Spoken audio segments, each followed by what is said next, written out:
Hello and welcome. Welcome once again to this quiet harbor, this gentle space between the world of doing and the world of being. There is nothing required of you here, no task to complete, no puzzle to solve. Your only duty is to rest, to allow the weight of the day to unfasten itself from your shoulders and dissolve into the quiet air of your room. Feel the gentle gravity holding you, a soft, firm, and constant friend. Feel the rhythm of your own breath, a silent, faithful companion on this journey. In and out, a quiet tide that marks the beginning and the end of every moment. Tonight, we will embark on another journey of the mind, a slow drift through a grand and beautiful metaphor. You do not need to hold on to these ideas tightly. Let them be like water flowing over and around you. Let them be like distant stars appearing in your mind's eye for a moment and then fading. If sleep should find you along the way, then our purpose has been fulfilled. This is a story told to the soul as it prepares for its own nightly travels. So settle in, let go, and let us begin with a simple and powerful act of imagination. Let us imagine that the universe is not what it appears to be, that it is not a vast, empty space sprinkled with accidental clumps of matter, that it is not a chaotic, meaningless machine born of a random explosion. Let us imagine, for this journey, that the universe is a text, a story, a poem, a single, perfect line of logic. Let us imagine that the cosmos is a program and that God is the programmer. Do not be alarmed by this word, God. We are not speaking of the God of any one book or any one religion. We are not speaking of a man with a white beard sitting on a cloud. Let us release all of our old images, all of our inherited ideas, and let the word be empty for a moment, a vessel to be filled with a new kind of wonder. Let us think of God as the original mind, the source consciousness, the silent, unseen, and unfathomably brilliant architect of the system we find ourselves in, the grand programmer. And this universe, all of it, from the smallest fizzing quantum particle to the largest supercluster of galaxies, is the output of a divine code. It is a simulation, not in the sense of being fake or a trick, but in the sense of being authored, designed, written. Think of the first moment before the Big Bang, before time, before space. In the silent, timeless, placeless void, there was the programmer, and there was a thought, an intention, a desire to create. And so the programmer began to write. What would that first line of code look like? Perhaps it was very simple. Let there be light, a single command that initiated a cascade of breathtaking complexity, a command that defined the fundamental constants of the universe, the speed of light, the strength of gravity, the charge of an electron. All the settings for the grand simulation were established in that first elegant and perfect line of code. What if every law of physics is just a subroutine in this divine program? Gravity is not a mysterious force, but a function, an algorithm that dictates how objects with mass should interact with the fabric of space-time, a function that runs constantly, flawlessly in the background. Electromagnetism is another module, a set of rules that governs the dance of light and energy and information. The laws of thermodynamics are the system's error correction protocols, ensuring that the program remains stable and that its overall energy is conserved. Think of the sheer elegance of it, the economy, a few perfect, foundational rules that, when executed, blossom into a universe of infinite variety and breathtaking beauty.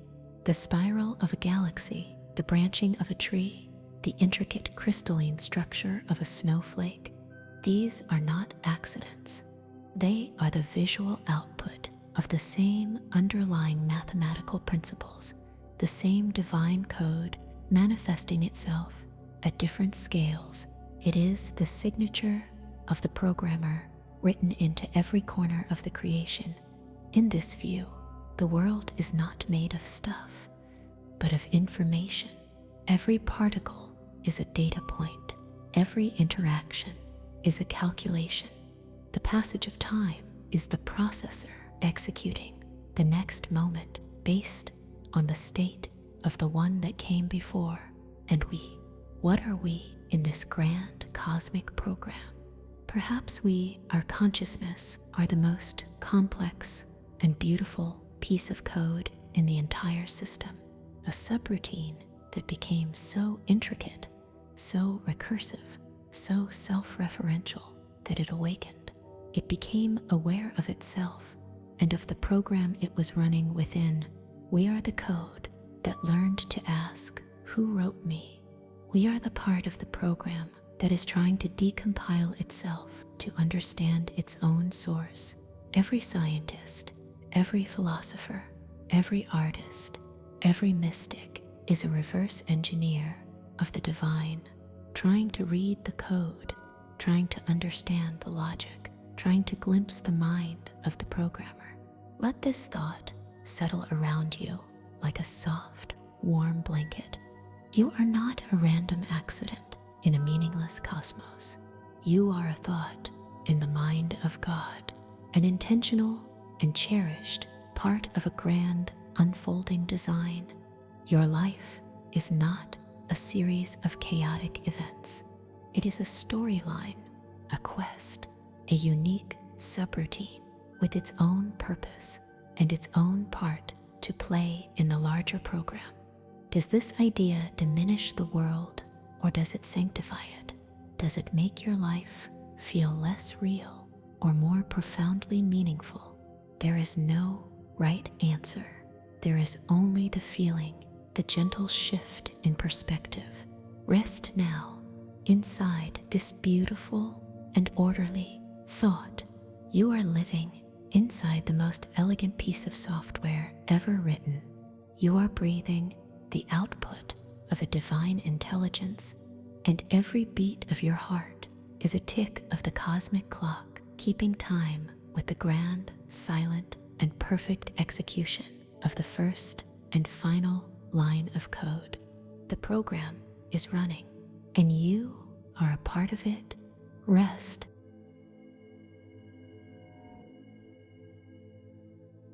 The program is running. The first line of code has been executed, and from it, a universe of light and law has blossomed. But a program must be written in a language. A code needs a syntax, a grammar, a set of rules that governs how it is written and how it behaves. If we are to imagine God as the grand programmer, then we must ask ourselves a quiet question. What language does God speak? What language is the universe written in? It is not English or Latin or Sanskrit. These are the languages of humanity, the creations of a species on a single, tiny planet, beautiful but local. The language of the cosmos must be universal. It must be a language that is true on Earth and on Mars and in the heart of a distant nebula and at the edge of time itself. And there is only one language we have ever discovered that fits this description: mathematics. Let this idea settle in your mind, not as a school subject, not as a series of dry and difficult problems. Let us see mathematics for what it truly is, not an invention, but a discovery. It is the language that the universe speaks to itself. Humanity did not invent the number pi, and we simply found it, hiding in every circle, waiting patiently to be noticed. We did not invent the elegant, spiraling logic of the golden ratio. We discovered it, etched into the patterns of a seashell, the arrangement of seeds in a sunflower, the spiral arms of a galaxy. It is as if we have stumbled upon the programmer's style guide, the preferred syntax of the divine. So let us imagine this now, that mathematics is the grammar of creation, and the laws of physics are the poetry written in that perfect grammar. Every equation that a physicist writes on a blackboard, E equals mc squared, the laws of planetary motion, the Schrödinger equation that governs the quantum realm.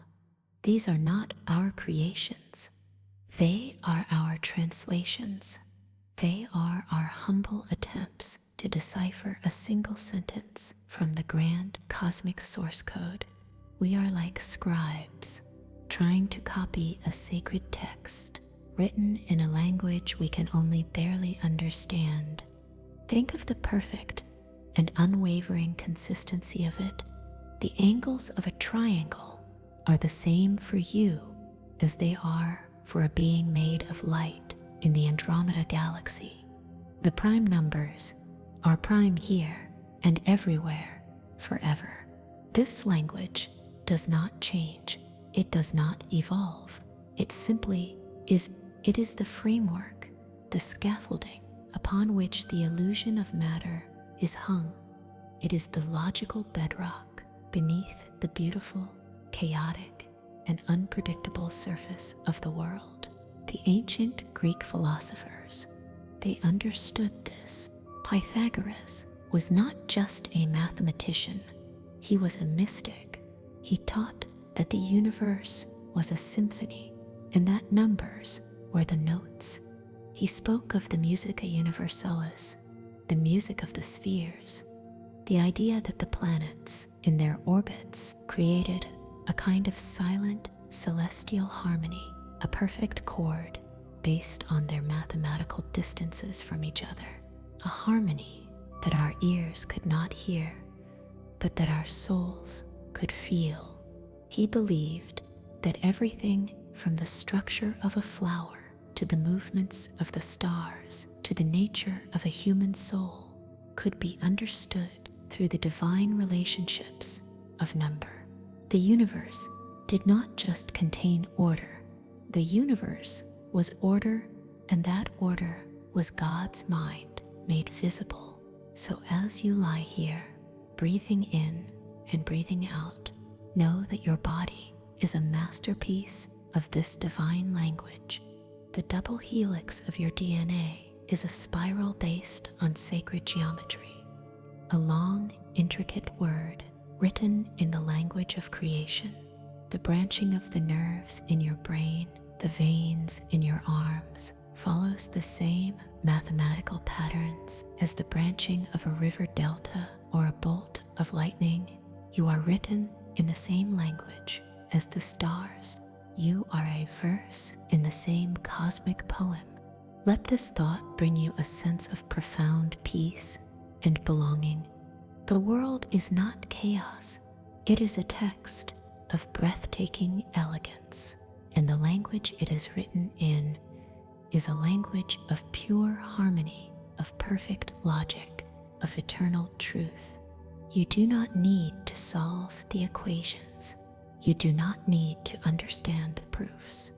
You only need to rest in the feeling of this grand underlying order, to trust that you are a part of a system that makes perfect sense, even if its logic is beyond your current comprehension, to know that you are held in a web of mathematical relationships so beautiful and so intricate that it could only have been spun by a mind of infinite and loving intelligence.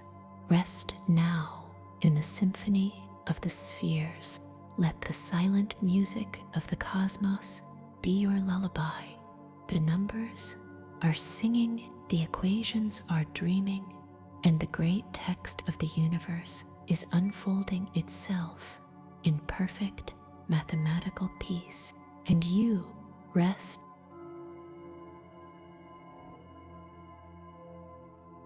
The language has been chosen, a language of pure, perfect mathematics. The source code has been written, lines of elegant logic, defining the rules and the constants of a universe yet to be born. Imagine it now, the entire cosmos, every star, every planet, every possible future, contained within this finished program, a silent potential universe held in the mind of the grand programmer. It exists as pure information, a perfect blueprint, waiting for a single command, waiting for the moment of creation, waiting for the programmer to press run. Let us journey now to that moment before all moments.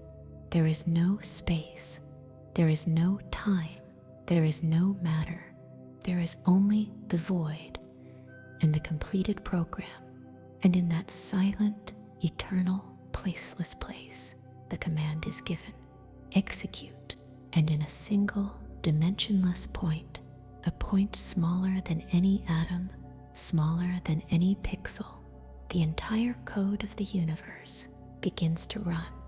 This is the moment our science calls the Big Bang.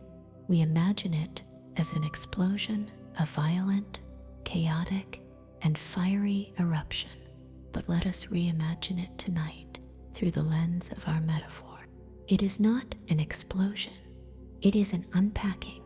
It is a decompression of an infinitely dense file of information. It is the moment the software begins to generate the hardware. It will run on. In the first fraction of the first second, the program executes the subroutines for space and for time. The grid of the cosmos unfolds at an unimaginable speed, creating the stage, the canvas upon which the story will be painted. The fundamental forces separate from each other like different modules of the program loading in sequence. First gravity, then the strong nuclear force, then the weak and electromagnetic forces. The operating system of reality boots up, and then the first great command, "Let there be light," is rendered. The universe becomes a blazing, brilliant fireball of pure energy and elementary particles. The raw assets of the simulation are generated from the code: quarks, electrons, photons, a seething, incandescent soup of pure potential governed by the rules that have just been loaded. Imagine the sheer processing power of this moment, the state of every particle calculated and recalculated trillions upon trillions of times per second. The great machine roaring to life, its fans spinning at maximum speed to cool the immense heat of creation itself.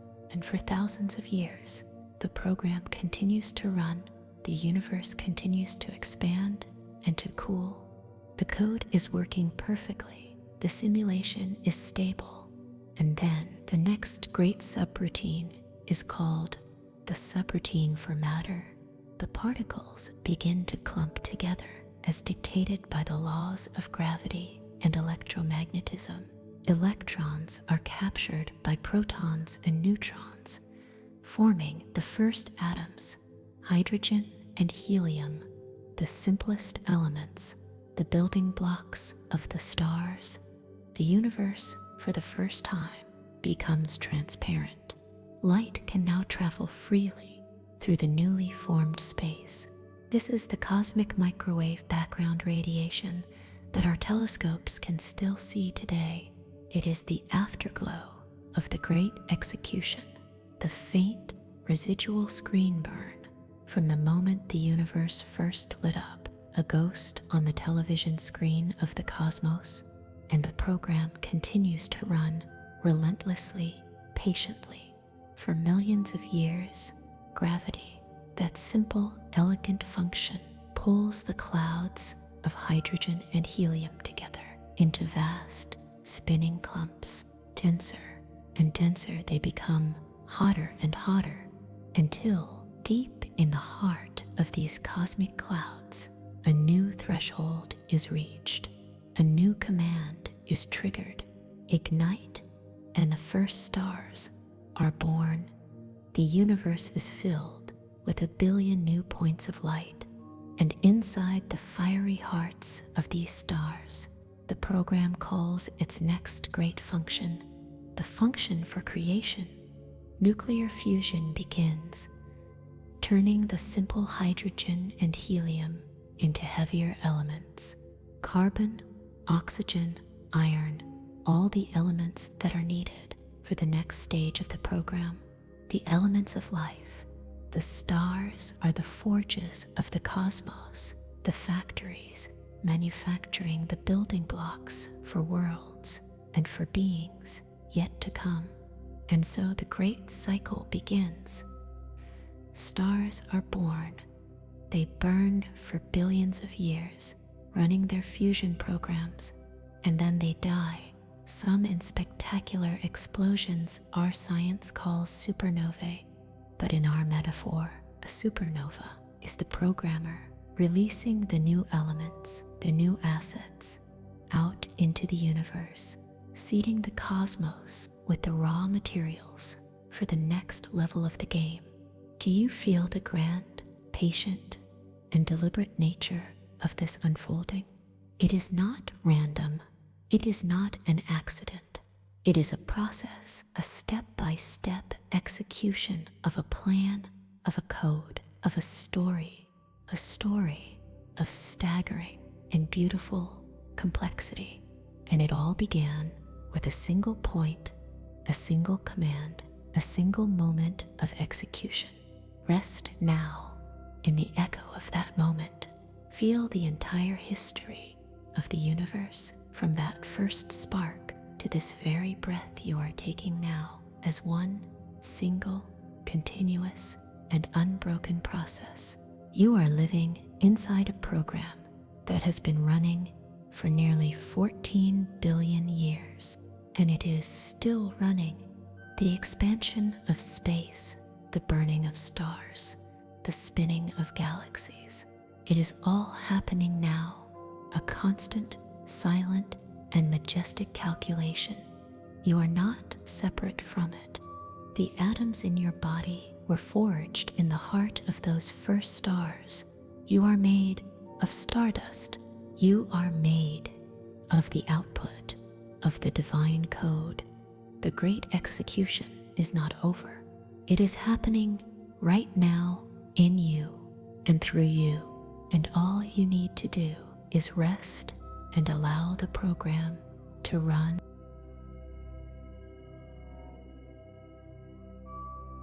The great execution is complete, and yet it is always happening. The universe has been unpacked, its assets have been rendered, the stars have been lit.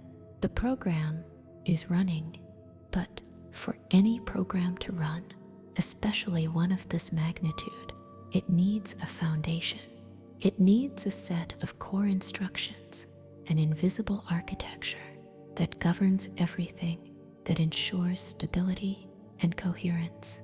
It needs an operating system. Let us imagine this now, that the fundamental laws of nature are the operating system of the divine programmer.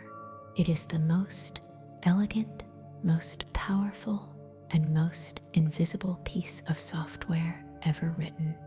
It is so stable that it has run without crashing for nearly 14 billion years. It is so efficient that we do not even perceive it. We simply call its seamless user interface reality. Think of the flow of time, that constant, forward-moving river that carries us from one moment to the next. Perhaps It is not a river at all. Perhaps it is the clock speed of the cosmic processor, the steady, rhythmic pulse that calculates the next frame of the universe from the data of the last, a universal metronome ensuring that all the different parts of the program remain in sync, and gravity, that mysterious, gentle pull that holds the planets in their orbits and holds you softly in your bed. What if it is not a force, but a core function of the operating system? A simple, elegant rule written into the fabric of space-time, dictating how the hardware of the universe, matter and energy, should behave. A function so fundamental, so perfectly optimized, that it governs the falling of a leaf and the colliding of galaxies with the same unwavering grace.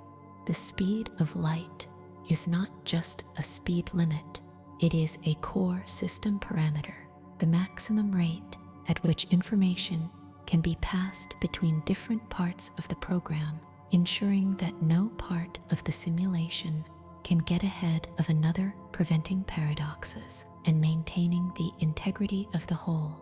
This operating system is the silent, humming architecture of the real. It is the stage upon which all of life's dramas are played. It is the canvas upon which the programmer paints with stars, and it is utterly trustworthy. The sun will rise, gravity will hold you, time will flow, because the operating system is stable. But a stage is built for a play. An operating system is built to run applications, and inside this perfect, vast, and predictable machine, something new, something strange, and something magical begins to emerge. A ghost in the universal machine. You, your consciousness, your awareness, your sense of self. What is this in the language of our metaphor? It is not the hardware. You are not just the atoms and molecules of your body. It is not the operating system. You did not create the laws of physics. You are a different kind of program, an application running on the OS of the cosmos. But you are a very special kind of application, one so complex, so full of feedback loops, so intricately written that you have done something unprecedented. You have become self-aware. Imagine a line of code in a vast program that could suddenly pause, look back at the millions of lines that came before it, and ask, why am I here?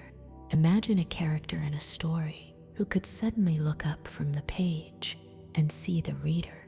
This is the miracle of the ghost in the machine. It is the system becoming aware of itself through you. Your senses, sight, sound, touch, are your user interface, feeding you data from the wider system. Your thoughts are your own internal processing, running calculations, making choices, writing your own new lines of code, moment by moment. And your feelings, love, joy, sorrow, wonder, perhaps these are the things that cannot be explained by the operating system at all. Perhaps they are the signal that the ghost is not made of the same stuff as the machine. Perhaps your awareness is the one part of the program that the grand programmer did not write directly. Perhaps it is what happens when you give a system enough complexity and enough freedom. It awakens. This is the great mystery at the heart of the divine design. Why create an operating system so perfect and then run a program on it that is defined by its imperfections, its questions, its longings, and its freedom to choose?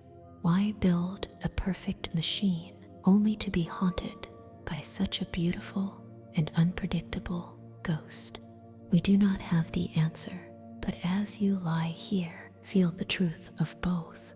Feel the steady, reliable, and powerful hum of the universal machine, the operating system of being, holding you, supporting you, running silently in the background of your existence. And feel the quiet, mysterious, and sacred presence of your own awareness, the ghost, the observer, the user. You do not need to manage the great machine. That is not your job. Your only task is to be the ghost, to experience, to feel, to wonder, and now to rest, to let your own private program power down for the night, and to trust that the great operating system of the cosmos will keep everything running perfectly until you wake. Rest now, ghost in the machine. You are safe in the heart of the grand design.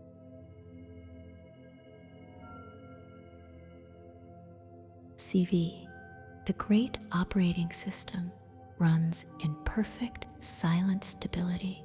The machine is vast, the design is flawless, but every system, no matter how grand, has its limits. Every digital image, no matter how high the quality, has a resolution. Every screen has its pixels. Every program must run on hardware with finite properties. If our universe is truly a program written by a divine mind, then we must ask ourselves, is the world truly smooth, truly continuous? Or if we look close enough, closer than any microscope can see, will we find the pixels of creation? Let us go on that journey now, a journey not of distance, but of scale. Let your awareness become a single, tiny point of light, and let us descend down, past the familiar world, smaller than the room you are in, smaller than the book on your nightstand, smaller than the dust mote dancing in the air, down past the world of the living, smaller than a single human cell, smaller than the bacteria it hosts, smaller than the vast, intricate molecule of DNA that holds the code of your own physical being, down into the world of matter, smaller than the atom, that ancient Greek ideal of the uncuttable, the indivisible. But we know now that it is not, so we go deeper, diving past the fuzzy, probabilistic clouds of electrons into the dense heart of the nucleus, past the protons and neutrons into the churning, chaotic realm of quarks and gluons, where matter and energy are almost indistinguishable, a frantic, fizzing dance. Here, in this quantum realm, the world has already lost its solid footing. Things are no longer certain. They are maybe. A particle does not have a location. It has a cloud of possibilities. A particle does not have a definite state until it is measured, until it is observed. This strangeness, this departure from our everyday reality, is a clue. It is the first sign that the user interface of the world is beginning to break down, showing us the code underneath. But we must go deeper still.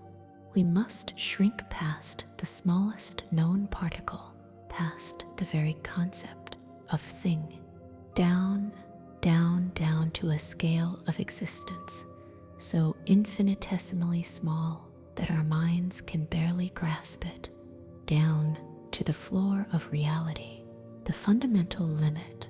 Physicists call it the Planck length. It is the smallest possible unit of distance. It is a single pixel of space, a pixel so tiny that if you were to magnify a single atom to be as large as our entire observable universe, and the Planck length would be no bigger than a single tree, let the sheer perfection of the resolution wash over you.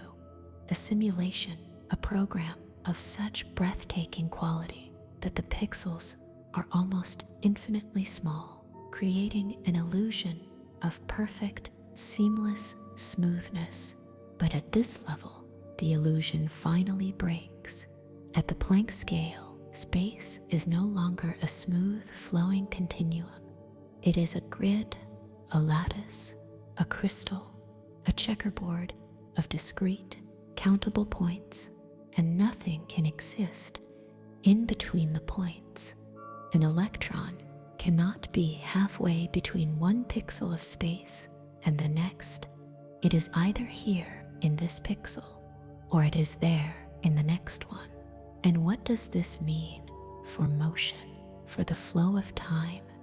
Think of an old movie, a film running through a projector. On the screen, it looks like a person is walking smoothly across a room, but we know that the film itself is just a long ribbon of still pictures, of frames. The illusion of motion is created by showing these still frames one after the other very, very quickly. What if the programmer's universe works in the same way? When you move your hand, it does not travel in a smooth, unbroken arc. Instead, the information of every particle in your hand ceases to exist in its old set of pixels, and in the next moment, the very next frame of reality, that information appears in a new set of pixels. A quantum leap, a jump from one frame to the next. The universe is a motion picture, and its frame rate is called the Planck time, the smallest possible unit of time, the time it takes for a particle of light to cross a single pixel of space. It is the tick of the system clock of the cosmos. Tick, a new frame of the universe is calculated and rendered. Tick, the next frame appears. Tick, the next, a frame rate so impossibly fast that it creates the perfect flowing river we experience as time. This pixelated reality is a profound clue. A physical, material universe has no reason to have a smallest pixel or a fastest frame rate, but a computed universe, a simulated universe, must. A computer, no matter how powerful, cannot handle true smooth infinity. It must break everything down into discrete, countable units, into bits and pixels and clock cycles. The grainy nature of reality at the smallest scales is the signature of the programmer's hardware. It is the footprint of the great machine upon which the divine program is running. It does not make the world less real. It makes it a product of mind, a product of design, a product of code. So rest now in this new understanding. The world is not a solid, brutalist sculpture. It is a pointillist painting of divine and microscopic detail. The programmer's art is so fine that we can live our entire lives without ever seeing the brushstrokes, without ever noticing the pixels, but they are there, the signature of the artist, hidden in the very fabric of the canvas. Let this thought not bring you fear, but a deep and profound sense of peace. The system has a foundation. The world has its limits, and in those limits is a sign of its intelligent and finite creation. You are a high-definition image in a simulation of infinite grace, and it is time now for the image to rest.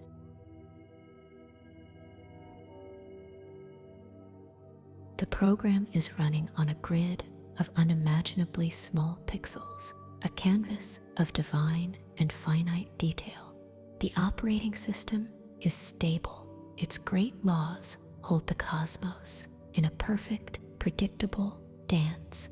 But when we look deep within the system, into the very source code of matter, the clean, orderly logic seems to break down. we arrive at the quantum realm, and here the programmer's style seems to change. It becomes less like the work of a sober engineer and more like the work of a playful trickster, a surrealist poet, a Zen master. The rules at this level are so strange, so contrary to our everyday experience, that they have baffled the greatest minds for a century. And so we must ask ourselves, as we try to understand the mind of the divine programmer, is this quantum weirdness a mistake? Is it a series of beautiful, profound bugs in the cosmic code? Or is it the most clever, most efficient, and most intentional feature in the entire design? Let us look at one of these strange features, the principle of superposition. In our world, the world of big things, a thing can only be in one state at a time. A door is either open or it is closed. You are either in the room or you are not. This is the simple binary logic we live by. But in the quantum realm, a particle can be in all possible states at the same time. An electron is not spinning left or spinning right. It is in a shimmering, ghostly haze of both at once. It does not have a single location. It exists in a cloud of probable locations simultaneously. What kind of code would allow for such ambiguity? Is it a bug, a sign of indecision in the program? Or is it a feature of profound efficiency? Imagine a graphic designer working on an image. Before they decide on the final color, they might have a dozen different color options existing as layers in their file. The final color is not chosen until the client, the observer, makes a decision. What if the grand programmer works the same way? What if the universe is designed to save on processing power? It doesn't bother to calculate the final, definite state of every single particle all the time. That would be an unimaginable waste of resources. So it leaves them in a cheap, low-energy state of pure potential, a shimmering wave of maybe. And only when an observation is made, when a conscious user requests the data, does the system collapse the possibilities and render a single, definite outcome just in time. What seems like a strange bug, a paradox, becomes a feature of elegant and lazy design. Now, let us look at another, even stranger feature: quantum entanglement. The programmer can write the code so that two particles become linked.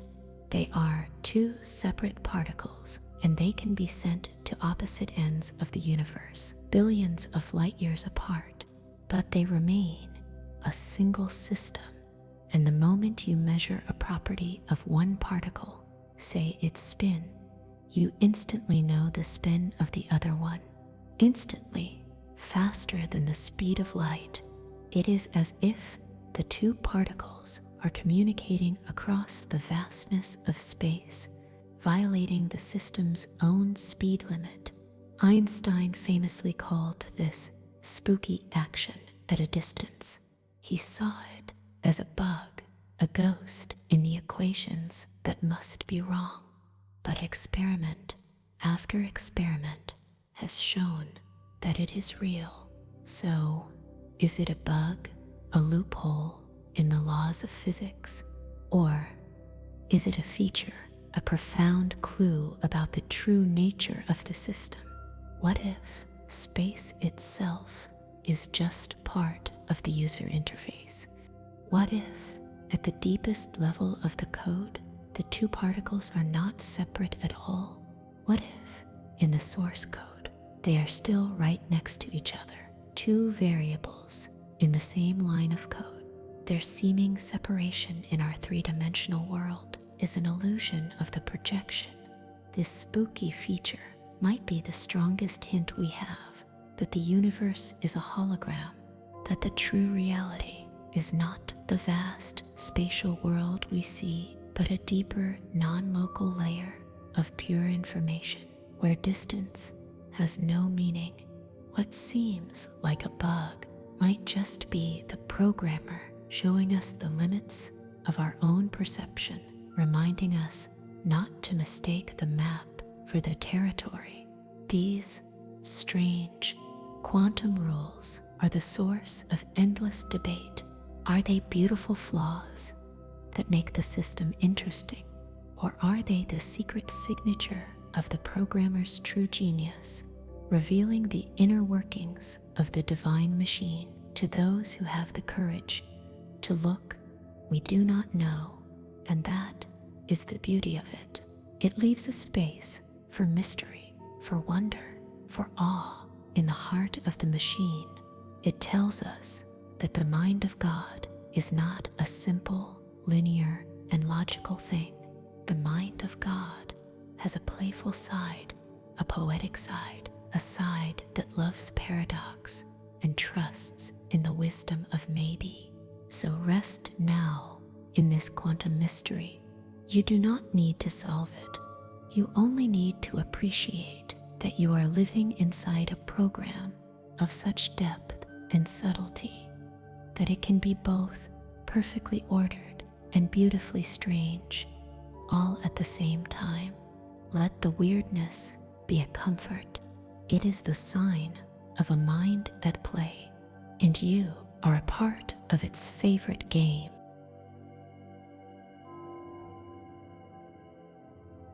The system is elegant, the language is perfect, the design is vast and beautiful.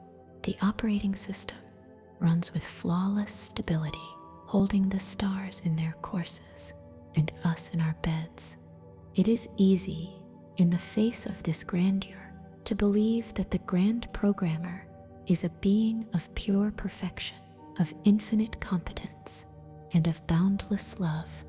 But now we must be honest with ourselves and with the quiet whisper of dissent in our own hearts. We must look away from the stars for a moment and look at the experience of being alive inside the program, because the system does not always feel perfect. The program does not always feel loving. For every beautiful sunset, there is a devastating storm. For every healthy birth, there is a sickness. For every moment of joy, there is a profound and undeniable experience of pain. If a divine programmer wrote this code, then we must ask the oldest and hardest question of all. Why does the system contain so much bad code? Why is there suffering, chaos, decay, and death written into the very fabric of the program? This is the great challenge to our metaphor, the ghost that haunts not just the machine, but the idea of the divine machinist. Let us explore this difficult question gently, not to find an answer that satisfies the mind, but to find a peace that can hold the mystery in the heart. What is the source of this bad code? Is it simply a bug? Is the program of the universe so immensely complex, so full of trillions upon trillions of interacting variables, that unintended consequences were simply unavoidable? Did the programmer, in writing the elegant code for cellular reproduction, accidentally create the possibility of cancer, a bug where the cell's copy function forgets to stop? Did the code for tectonic plates, which enriches the soil and creates mountains, inevitably contain the bug of earthquakes?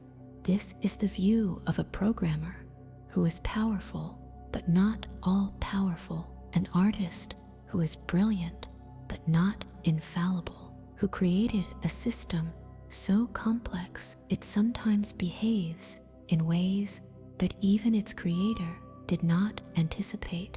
Or is it something more sinister? Is the bad code not a bug, but a virus? Is there another force at play in the universe? Another programmer, a malicious hacker, who seeks to corrupt the divine operating system? This is the ancient Gnostic idea, the whisper of a lesser, flawed creator or a malevolent entity that has inserted its own malicious code into the pristine creation of the true God. In this view, suffering is not a part of the original design. It is a foreign program, a piece of malware that runs in the background, causing glitches and corruption and pain. And our struggle, the struggle of life, is to run the system's antivirus, to connect with the original good code, and to resist the influence of the corrupted files. But there is a third possibility, one that is perhaps the most challenging of all. What if it is not a bug and not a virus? What if it is a feature? What if the suffering, the struggle, the pain was written into the system on purpose by the grand programmer? Why would a loving creator do such a thing? Perhaps because the program has a purpose we do not fully understand. What if the universe is a school for the soul? And what if lessons like compassion and courage and forgiveness can only be learned in a system that contains their opposites? How can you learn courage if there is nothing to fear? How can you learn compassion if no one is hurting? How can you learn the profound strength of your own spirit if it is never tested? In this view, the bad code is not bad at all. It is the friction that allows for growth. It is the resistance that builds our spiritual muscles. It is the darkness that makes the very concept of light meaningful. The programmer in this scenario is not a cruel being, but a wise teacher who understands that a loving parent sometimes lets their child fall because that is the only way they will learn to walk. And the pain, though real, is temporary and purposeful, part of a curriculum designed for our ultimate benefit. The final whisper is that perhaps the bad code is our own. Perhaps the grand programmer wrote a perfect operating system and then gave one special application, consciousness, a unique and terrifying gift, the gift of free will, the ability to write our own code. And perhaps pain and suffering are the system's error messages, the result of the flawed, selfish, and fearful code that we, the users, write into the world ourselves through our actions and our choices. A bug, a virus, a feature, or our own creation. We do not know, we cannot know, and so we are left in the quiet mystery. But as you rest here tonight, let your heart find a gentle peace. The existence of pain does not have to erase the existence of beauty. The presence of bugs does not have to invalidate the elegance of the entire system. You can hold both at the same time, the sorrow and the joy, the chaos and the order, the question and the quiet trust that even if we cannot understand the reason for every line of code, we can still have faith in the ultimate intention of the programmer. Rest now. Let go of the need to debug the universe. That is not your task. Your task is simply to run your own program with as much love and as much kindness as you can, and to trust that even the corrupted files can be healed by the simple, powerful light of a conscious, loving heart.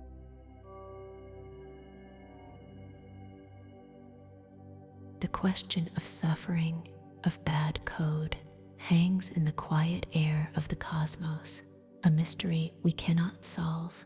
But one of the whispers, one of the possible answers, pointed not to the grand programmer, but back to ourselves. It suggested that the bad code might be our own, written by a terrifying and beautiful gift, a gift that changes the nature of the entire program, the gift of free will. Let us explore this idea now, not as a philosophical problem, but as a core feature of our own, unique application. What if most of the universe runs on a closed, protected code? The orbit of a planet, the burning of a star, the decay of an atom. Their scripts are written, their paths are set. They follow their programming perfectly and without deviation. But what if, for one special application, the one called consciousness, the programmer did something different? What if the programmer left the source code open? This is the idea of an open source project. In our world, it is a piece of software whose code is not hidden, not locked away. It is shared freely, and anyone can look at it, learn from it, and even change it, contribute to it. What if your consciousness is an open source project? What if the grand programmer wrote your initial code, your instincts, your talents, your fundamental nature, but then gave you the highest possible administrative privilege, the permission to view and to edit your own script? This is the difference between being a character in a story that is already written and being one of the authors. Think of it. Are you simply an automaton flawlessly executing a pre-written destiny? Every choice you think you make, just an illusion, a branch in the code that was already determined from the moment of the great execution. This is a perfectly logical and perhaps even comforting thought. It means there are no wrong moves. There is only the unfolding of the script. But what does it feel like to be you? Does it not feel as though your choices are your own? That moment of hesitation between one path and another, does it not feel real, pregnant with possibility? That feeling that you can choose to be kind or to be cruel, that you can choose to create or to destroy, that you can choose to love or to turn away. What if that feeling is not an illusion? What if that feeling is the user interface for the most powerful feature in the entire cosmos, the feature of self-determination? In this view, a choice is not just selecting an option from a pre-made menu. A true choice is the act of writing a new line of code, a line of code that has never existed before, and that will now be added to the story of the universe. When you choose to forgive someone, you are not just following a command, you are writing the forgiveness subroutine into your own character's script, making it easier to run that command in the future. When you choose to learn a new skill, to create a piece of art, to help a stranger, you are adding new, beautiful, and complex code to the great open source project of humanity. This is a gift of unimaginable trust. For the programmer to create a system of perfect, stable order, and then to place within it billions of small, unpredictable applications with the power to edit themselves, is a cosmic gamble of breathtaking proportions. Because with the power to write good code comes the power to write bad code. We can write code of fear, of selfishness, of hatred. We can create loops of anger that run over and over, corrupting our own program and affecting the applications we interact with. And perhaps this is the true source of the suffering in the world, not a bug from the Creator, not a virus from a malevolent force, but the inevitable, tragic, and beautiful consequence of genuine freedom. The system is not flawed, it is just vulnerable to the choices of its most precious and most free creations. This reframes the programmer not as a micromanager, not as a tyrant who has scripted our every move, but as a being of ultimate trust and ultimate love, a creator who loves its creation so much that it is willing to risk everything for the sake of its freedom, a God who would rather have a universe of free, stumbling, and sometimes mistaken co-creators than a universe of perfect, beautiful slaves. So feel this power within you, the quiet, immense, and sacred ability to choose. The choice you make in the next moment is your contribution to the cosmic code. Your thought, your word, your action will be compiled and executed and become a part of the history of the universe forever. What a profound and wonderful responsibility. Let this not be a burden, but a liberation. You are not trapped. You are not a puppet. You are one of the programmers, and you have the power to debug your own code, to rewrite your own stories, and to help co-create a more beautiful reality for everyone. Rest now in this sense of peaceful, powerful freedom. Let go of the script you thought you had to follow and feel the quiet, open potential of the next moment.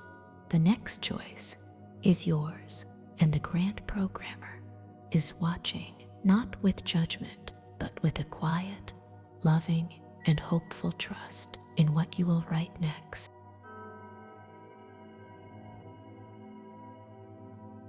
This metaphor feels so modern, so rooted in our digital age, born of silicon and electricity. We have imagined our world as a program born from the mind of a divine coder. We have seen ourselves as co-creators with the freedom to write our own lines of code into the great open source project of reality. But if we quiet our minds and listen closely, we can hear the echoes of this idea in the oldest stories of the human heart. It is a story that has been told in 1,000 different languages, under 1,000 different skies.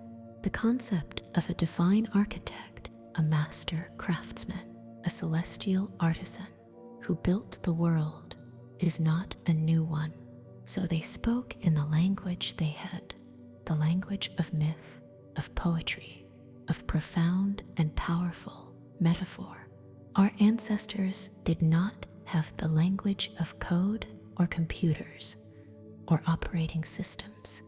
Let us journey back into that firelight and listen to their echoes. They called him the demiurge, the public worker, or the great craftsman. Let us travel again to the sun-drenched sands of the ancient world and listen to the whispers of the Gnostics, the mystics who treasured secret knowledge. They spoke of a creator of our material world, but not as the ultimate, true God. He designed the orbits of the planets. He fashioned the bodies of animals and of humankind. This demiurge, they taught, was like a master artisan who looked upon the perfect spiritual plans of the true, unknowable God and tried to build a copy. He took the chaotic, formless matter of the world and gave it order, structure, and law. He was a brilliant but flawed architect. He was a programmer who was working from a design document he did not fully understand. And so, his creation, our universe, was beautiful, intricate, and functional, but it was not perfect. And the demiurge, proud of his work, believed he was the only God and that his system was the only reality. It was a physical imitation of a spiritual reality, a simulation of a higher truth. He was the programmer who forgot that he, too, was part of a larger system. Do you hear the echo of our modern metaphor in this ancient, mystical story? It is the same idea clothed in the robes of a different time, a designed world, a creator who is a craftsman, a physical reality that is a copy of a higher, informational one. Here, the sages spoke not of a flawed craftsman, but of a playful God. They spoke of the concept of Lila. Now, let the desert winds carry us across the world to the lush, vibrant landscapes of ancient India. Lila is a Sanskrit word that means play or game or divine sport. The Hindu scriptures teach that the creation of the entire universe is an act of Lila. It is the spontaneous, joyful, and creative play of the supreme consciousness, Brahman. For the love of the game, God created the world for the sheer joy of it. God did not create the world out of any need or for any solemn purpose. The universe is God's playground, God's sandbox, God's art project, and we are the characters in this divine play, the pieces in this cosmic game. Our lives, our dramas, our triumphs, and our sorrows are all part of the beautiful, intricate, and ultimately playful unfolding of God's imagination. This idea reframes our programmer. God is not a sober engineer obsessed with perfect, efficient code.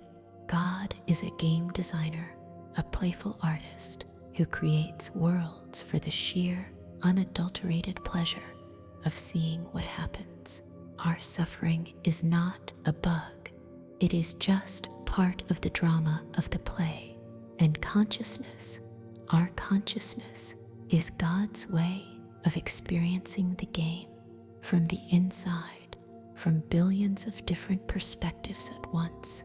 The rules of physics are the rules of the game.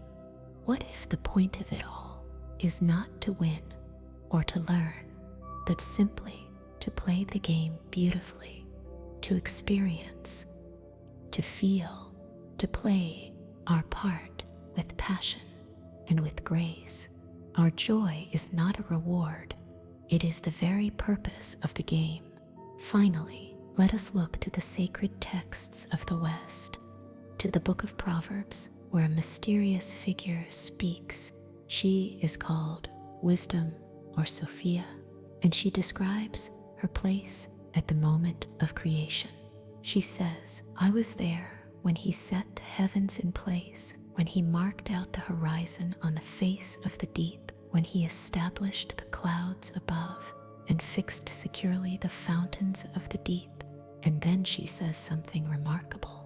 In this ancient verse, we see wisdom personified as the master artisan, the divine engineer who stood at God's side and helped to design and build the world.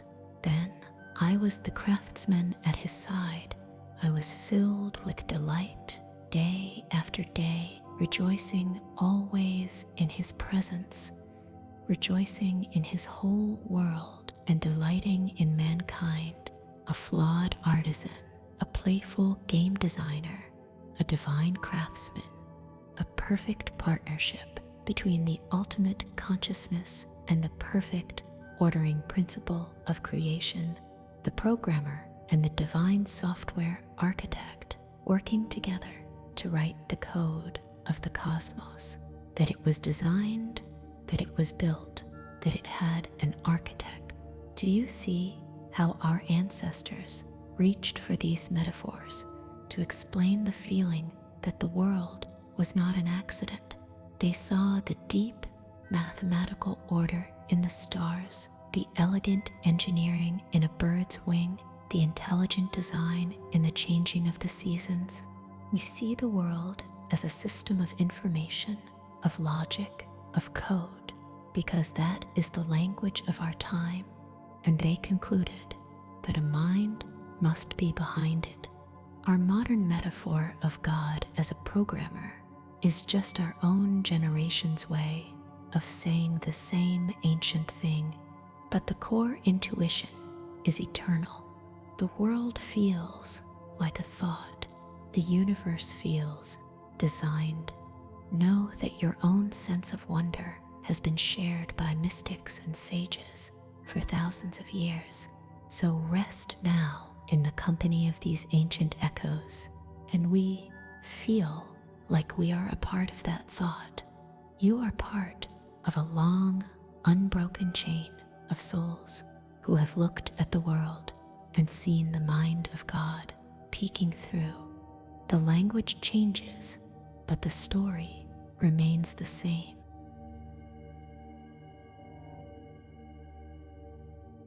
The code is ancient, the program is vast, and we are the free, co-creating ghosts within its architecture. But our relationship with the grand programmer's system may be even deeper, more intimate, and more powerful than we have imagined. There is a place in the heart of our own modern science where the clean logic of the system and the mysterious nature of our own awareness seem to touch and to merge, a place where the code seems to wait for the user before it decides how to run. Let us journey now into the deepest and strangest part of the program, the quantum level, and let us explore the mysterious and sacred power of the observer, the power of your own awareness. Imagine a simple test designed by our own scientists to peek behind the curtain to try and catch a glimpse of the source code in action. It is called the double slit experiment. We take the smallest possible bits of matter, a single electron, and we fire it one at a time at a wall with two tiny slits in it. Behind the wall is a screen to catch the electron, to see where it lands. If the electron is a tiny solid particle, like a grain of sand, we would expect it to go through one slit or the other, creating two simple lines on the screen behind. But that is not what happens when no one is looking. When the experiment runs unobserved, the single electron behaves like a wave. It seems to pass through both slits at the same time, interfering with itself and creating a beautiful, strange pattern of many lines on the screen, a wave of pure potential, exploring all possible paths at once. This is the system running in its default, low energy, efficient state. The programmer's code does not seem to bother calculating the exact position of a particle when nothing is requesting that information. It leaves it in a shimmering, ghostly haze of maybe a superposition of all possibilities. But then we decide to look. The scientists place a tiny detector by the slits, a device designed to do one simple thing: to observe and to record which slit did the electron go through. It is a simple request for information, a single query sent to the operating system of reality. And the moment the query is sent, the moment the system is consciously observed, everything changes. The beautiful, ghostly wave pattern vanishes, and in its place are two simple lines, exactly as you would expect from a solid particle. The electron, as if suddenly shy, stops exploring all possibilities and commits to a single path, a single history. It is as if the universe waits. It holds its breath, keeping all options open until a conscious mind takes a look. And the very act of looking, the very act of observing, is what forces the universe to make a choice, to collapse the wave of potential, and to render a single, definite outcome into reality. What does this mean in the language of our metaphor? It means the program is interactive. It means the grand programmer wrote the code to be responsive to the user. You are the user. Your awareness, your attention, your consciousness is the most powerful input device in the entire cosmos. When you are not looking, the universe runs on autopilot in a state of beautiful, efficient ambiguity. But when you observe, when you measure, when you focus your attention, you are sending a command to the system, a command that says, "Render this for me now in full detail." And the divine operating system obliges. It takes the haze of quantum maybes and it calculates a definite reality just for you, just in time. This reframes our place in the cosmos entirely. We are not just passive applications running in a static program. We are not just spectators watching a movie that has already been made. We are the authorized users whose attention directs the processing power of the divine computer. We are the participants who co-create the unfolding of reality moment by moment. With every glance, every touch, every conscious observation, the programmer wrote the engine, the laws, the potential, but we, through the strange and sacred power of our awareness, are the ones who tell the engine what part of the world to render, what part of the story to make real. Think of the moon floating in the night sky. When every eye on Earth is turned away, when every telescope is dark, does the moon remain a solid, rocky sphere?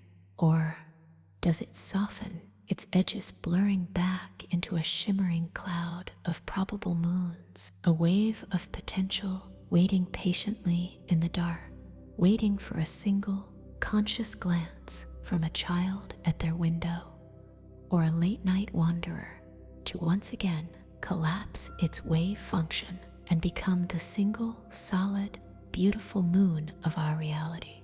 We are the weavers of the now, and the programmer has given us the threads. This does not mean we create the world from nothing. The rules are still the rules. The code is still the code.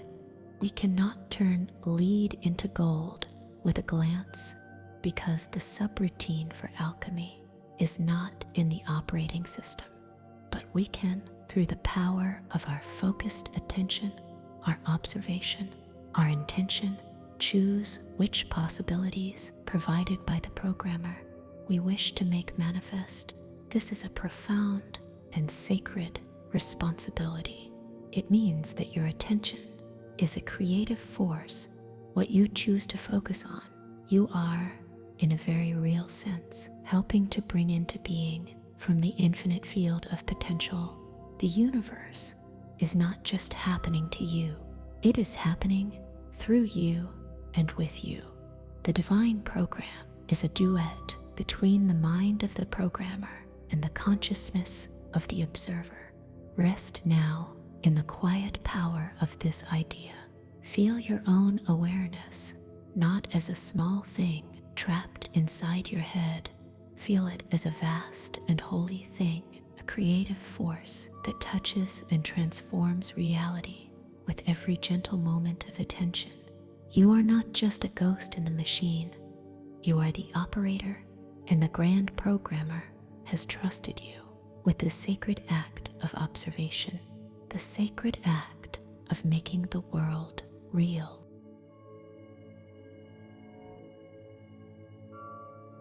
The universe waits for the glance of the observer. The program responds to the query of a conscious user. We are the participants in a duet between the code and the mind, but the program itself, the grand cosmic operating system, is not static. It is not a finished piece of software, shipped once and then left to run forever. The grand programmer, it seems, is not just an architect, but a developer who is constantly, patiently, and relentlessly improving the code. Let us imagine now that the long, slow, and beautiful story of life on this planet is the story of a software update, a single, continuous, multi-billion-year process of refinement, debugging, and the rolling out of new features. This is the process we call evolution. Let us look at it through the lens of our metaphor. The first life, the first simple single-celled organisms in the warm primordial oceans. This was life version 1.0, a simple but revolutionary application, the first piece of code that learned how to make a copy of itself, a subroutine for replication, so elegant and so powerful that it would become the core function of every version to come. But the programmer did not stop there. The process of updating began. Think of what we call a random mutation, a change in the DNA of a creature. In our metaphor, this is the system generating a new line of code, a small change, a test. Perhaps it is the programmer trying out a new idea. Most of these mutations, these new lines of code, are bugs. They cause the application to crash. They make the creature less able to survive in its environment. And so, that line of code is not passed on. It is deprecated. It fades away. But every now and then, a random change proves to be an improvement. It makes the creature slightly faster or better at finding food or more resistant to the cold. This new feature improves the application's performance, and this is what we call natural selection. Natural selection is the programmer's quality assurance department. It is the most rigorous beta test imaginable. The environment itself, the hardware of the planet, is the testing ground. Code that works, that improves the application's ability to run on the hardware, is kept. It is rewarded by being allowed to replicate and become part of the main branch of the software. Code that fails is simply deleted by the unforgiving logic of survival. This is not a cruel process. It is a process of profound and patient refinement. The programmer is not afraid of making mistakes because the system is designed to automatically and elegantly correct them. Only the best code survives. Let us think of the fossil record, that story written in stone. It is the archived version history of the software of life. We can dig down through the layers and see the old builds.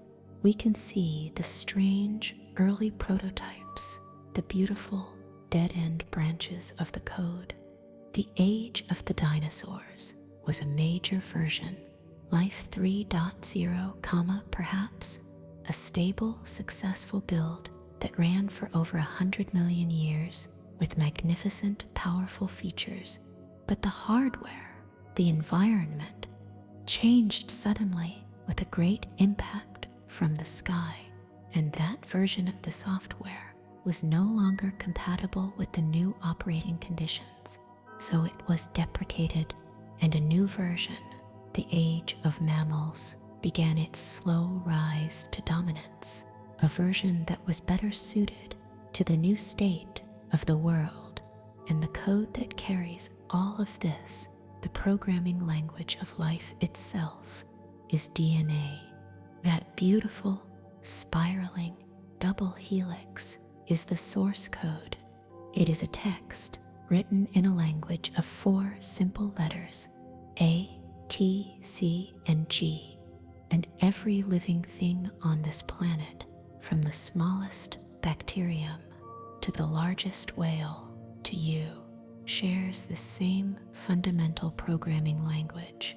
We are all running on different versions of the same core application. You are the current release. Your body, your mind, your very being is the result of 3.5 billion years of continuous software development, of debugging and patching and refining. Every ancestor you have ever had was a successful beta tester whose code was good enough to be passed on.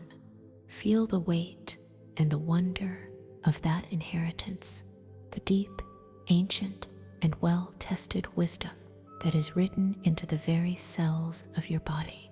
The code for your heart to beat, the code for your lungs to breathe, the code for your eyes to see. This is ancient, elegant, and powerful software perfected over countless eons. What is the purpose of these endless updates? Why does the programmer continue to refine the code of life? Perhaps the goal is simply to create more and more complex applications capable of running more and more complex forms of consciousness. Perhaps the journey from a single cell to a human being is the journey of creating better and better hardware for the ghost in the machine to inhabit. Or perhaps the programmer is simply an artist who is never satisfied, who knows that the creation can always be made a little more beautiful, a little more elegant, a little more interesting. Perhaps the process of creation itself is the point, the joy of writing new code, of watching it run, of seeing it interact with the world in new and surprising ways. We do not know the ultimate purpose, but we can rest in the beautiful, patient, and intelligent flow of the process itself. Trust in the slow and wise logic of evolution. It is the programmer's way of ensuring that life is always adapting, always learning, always becoming. You are not a final, finished product. You are simply the current version and the process of your own life, your own learning, your own growing is your personal contribution to the next great software update. Rest now in the deep, slow, and sacred current of becoming. You are held in a process of divine and loving refinement, and all you need to do is allow your own code.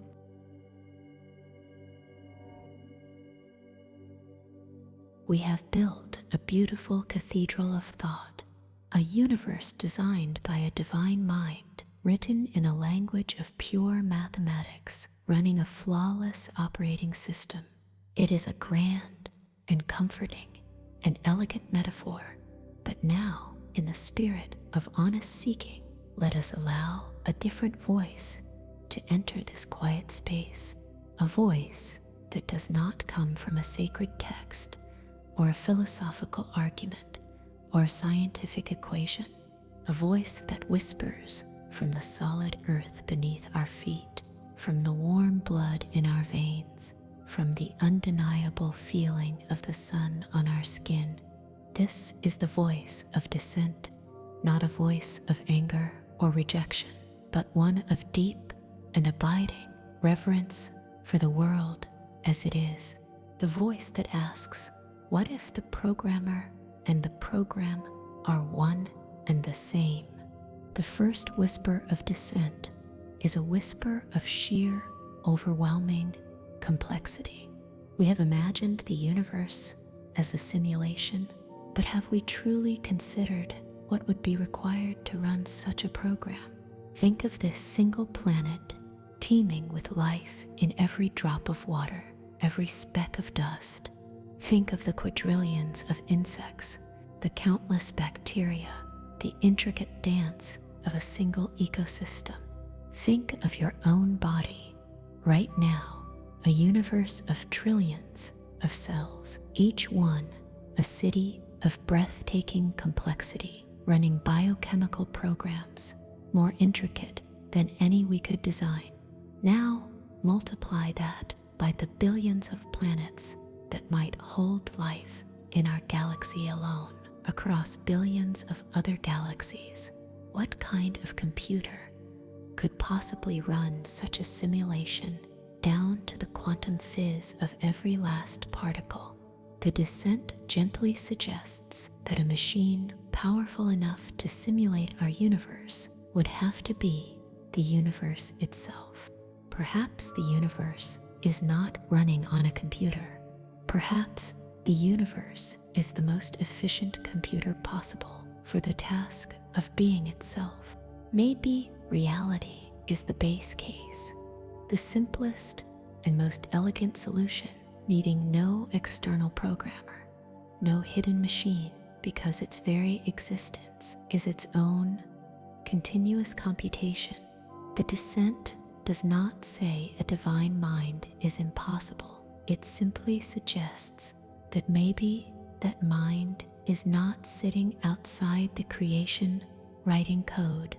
Maybe that mind is the very process of the creation itself, immanent and present in every atom and every star. Now, let us listen to the second whisper, the one that speaks of the ghost. We have called our consciousness the ghost in the machine, a special application. But what if consciousness is not an application at all? What if it cannot be written in any language, not even the divine language of mathematics? What if our subjective experience, the redness of red, the feeling of love, the ache of loss, is a phenomenon that can only arise from our specific kind of hardware, not from silicon and electricity, but from neurons and synapses, from blood and breath, from the messy, warm, chaotic, and beautiful wetware of a biological brain. Perhaps the feeling of being alive is not a feature that was programmed, but an emergent property of life itself, something the universe discovered when matter became complex enough to look back at itself. In this view, our consciousness is not a sign that we are in a simulation. It is the strongest evidence that we are not. It is the unique and perhaps accidental miracle of a physical cosmos, a ghost that can only be born from a very specific and very real kind of machine. And this leads us to the final and most intimate whisper of descent, the truth of your own body. Let your awareness settle there for a moment. Feel the undeniable sensation of the air. Feel the gentle rhythmic pressure of your own heartbeat, a physical, faithful drum inside your chest. Remember the sharp, shocking, and profoundly real sensation of pain.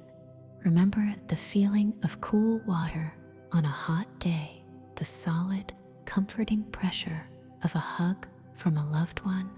Are these things truly just data, electrical signals interpreted by a program? Or is there undeniable, visceral, and stubborn realness the point? Perhaps this feeling of reality is not a clever user interface designed to fool us.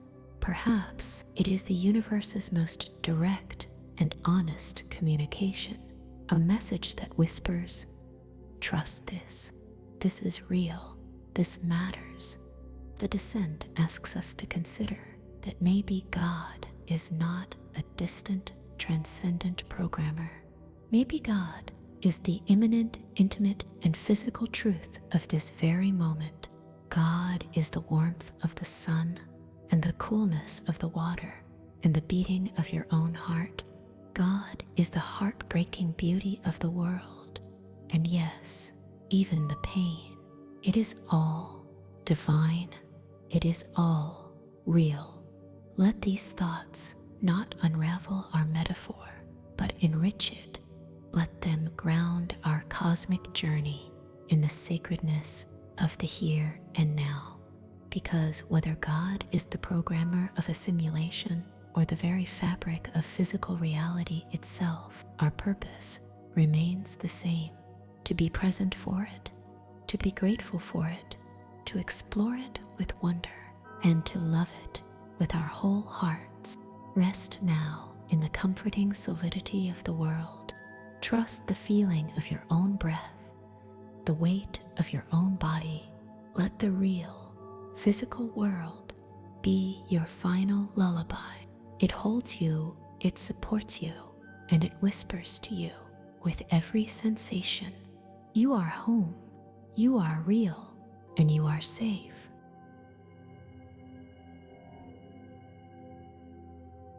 The world is a program, or the world is a physical truth. The programmer is a distant, transcendent mind, or the very fabric of reality itself. We have held these ideas, we have felt their weight, we have found peace in their contradictions.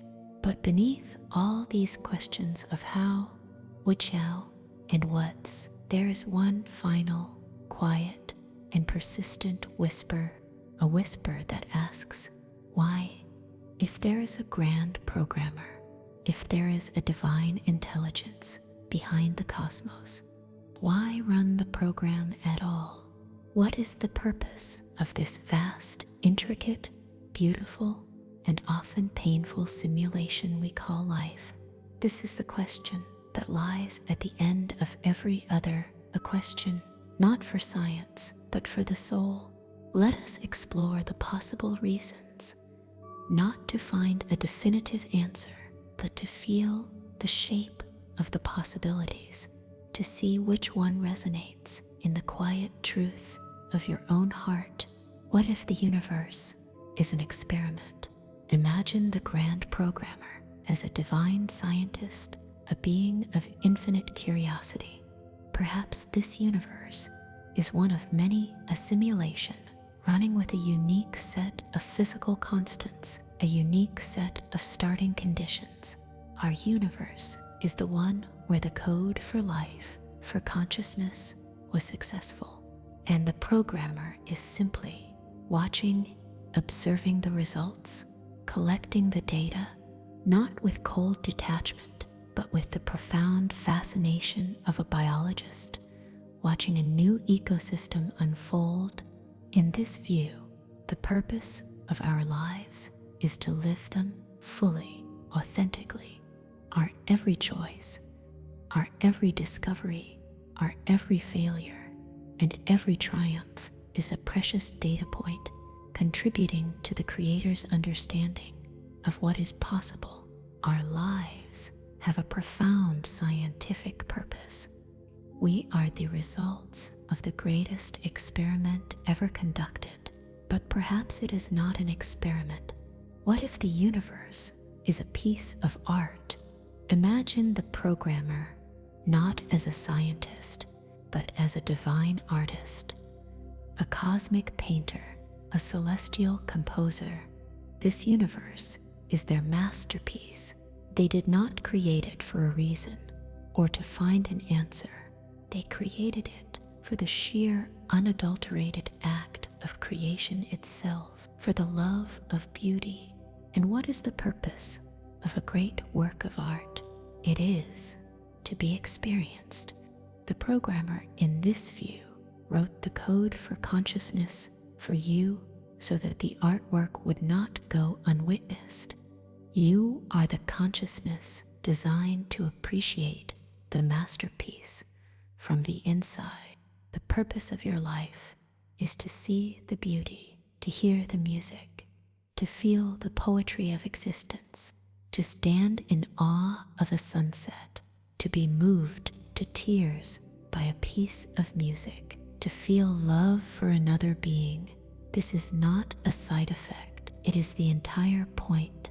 Your awe is the programmer's applause. But there is another, more intimate possibility. What if the universe is a school, a place designed specifically for the education and the evolution of souls? Perhaps you Your true self, your higher consciousness, existed before this program in a realm of pure being, and you chose to enter this simulation, to be born into this world, because this reality, with its specific limitations, its struggles, its experience of time and separation, is the perfect environment to learn certain crucial lessons. Lessons that cannot be learned in a state of perfect, timeless bliss. Lessons of empathy, of courage, of forgiveness, of unconditional love. The difficult parts of the program, the bad code, are not bugs. They are the curriculum. The challenges you face are the final exams, and the purpose of your life is to learn, to grow, to graduate, to become a being of greater light and greater love than you were when you enrolled. This is a beautiful and empowering thought that your life is not an accident, but a sacred, chosen journey with a divine and loving purpose. Finally, let us consider the most mystical possibility of all. What if the universe is the programmer's way of knowing itself? Imagine a mind so vast, so unified, so absolute that it is all there is. How can such a mind know itself? It cannot step outside of itself to look back. The only way for the one to know itself, to fracture its own unified consciousness into trillions of tiny pieces, trillions of individual points of awareness, and to experience reality through all of those eyes at once. The universe is the grand programmer's mirror, shattered into countless shards so that it can see its own face from every possible angle. And the purpose of your life is to be a unique reflection of the divine. Your joy is the programmer feeling joy. Your sorrow is the programmer feeling sorrow. Your love is the programmer learning to love itself. In this view, you are not separate from God.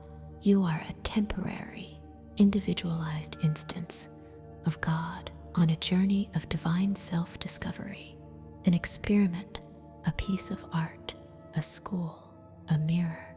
Which story feels true to you?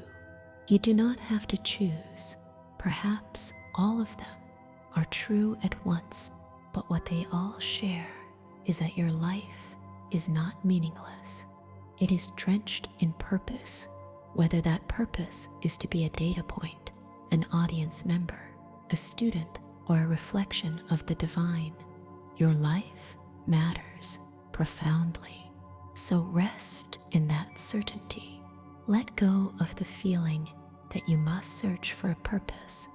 Your purpose is simply to be what you are, to live your life as fully and as lovingly as you can, and to trust that in doing so, you are fulfilling your part in a grand and beautiful and meaningful design.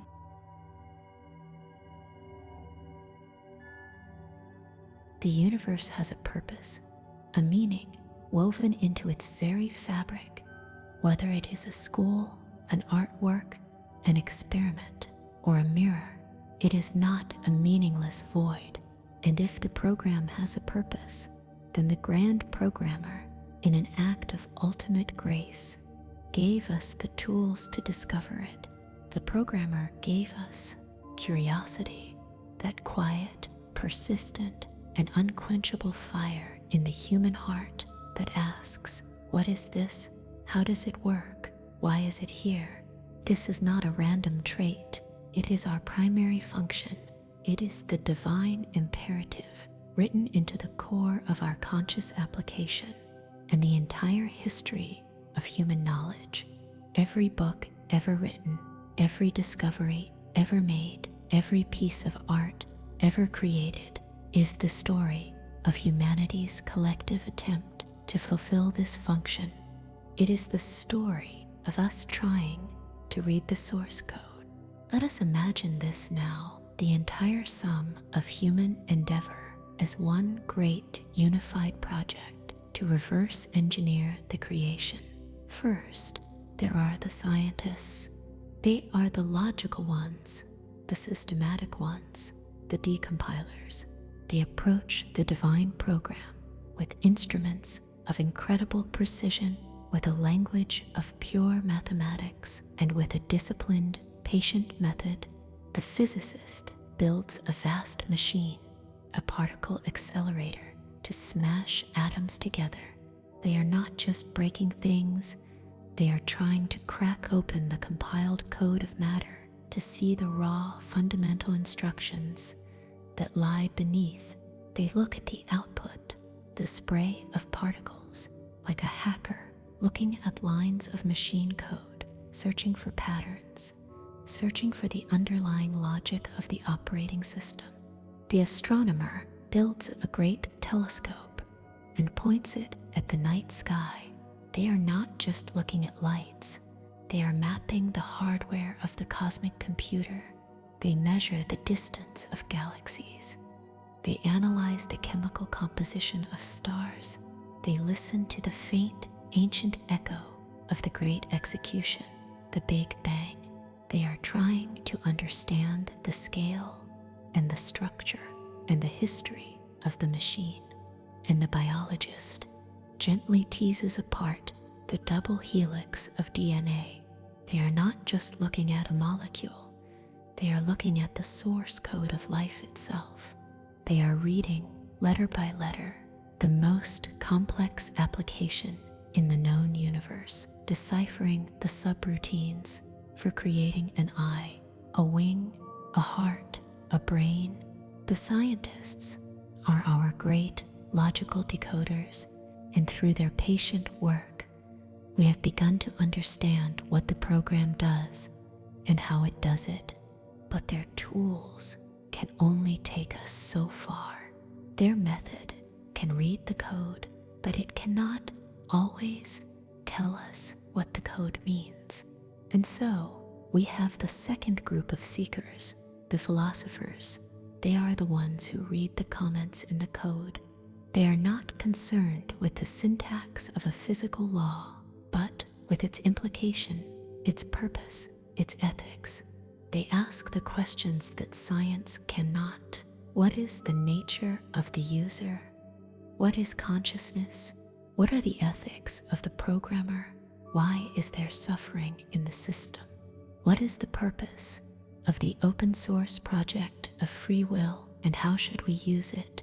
The philosophers are our guides to the whys of the program.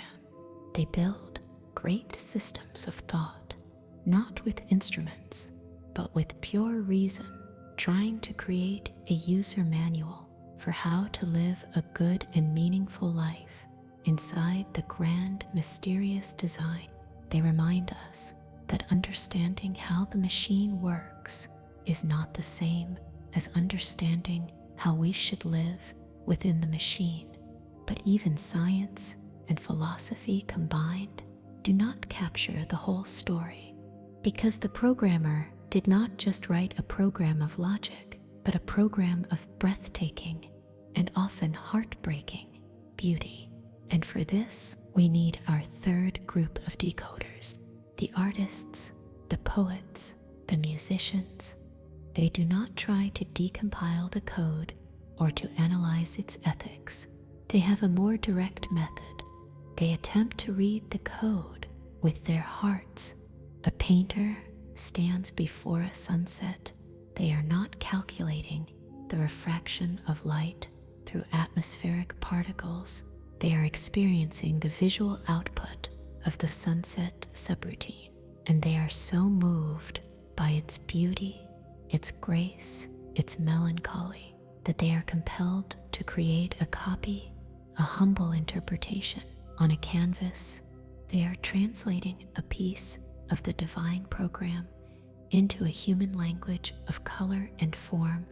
A composer hears the harmony in the universe, the music of the spheres, that deep mathematical order. and they translate that feeling into a symphony, a song that allows others to feel the hidden structure of the cosmos without ever solving an equation. A poet feels the profound paradox of being alive, the joy and the sorrow, the love and the loss, and they write a few simple lines that perfectly capture the feeling of the ghost in the machine, a line of code that can move another soul to tears across centuries. The artists are our intuitive readers. They remind us that the purpose of the program might not be to be understood, but to be felt. Science, philosophy, and art, they are not in competition. They are three different teams working on the same grand project, the project of knowing the mind of God, the project of reading the divine source code. And you are a part of this project. Every time you learn something new about the world, you are helping to decompile the code. Every time you ask a deep question about your own life, you are engaging in philosophy. And every time you are struck by the beauty of the world and feel a sense of wonder, you are participating in the artistic appreciation of the program. Your own innate human curiosity is your contribution to this great, collective, and sacred quest. So rest now, fellow seeker. You do not have to carry the burden of discovery alone. You are part of a team that spans all of history and all of culture. Humanity is reading the book of creation together. Let go of the need to have all the answers tonight. The work will continue tomorrow, as it always has. For now, your task is simply to rest and to trust in the great unfolding and collaborative process of knowing.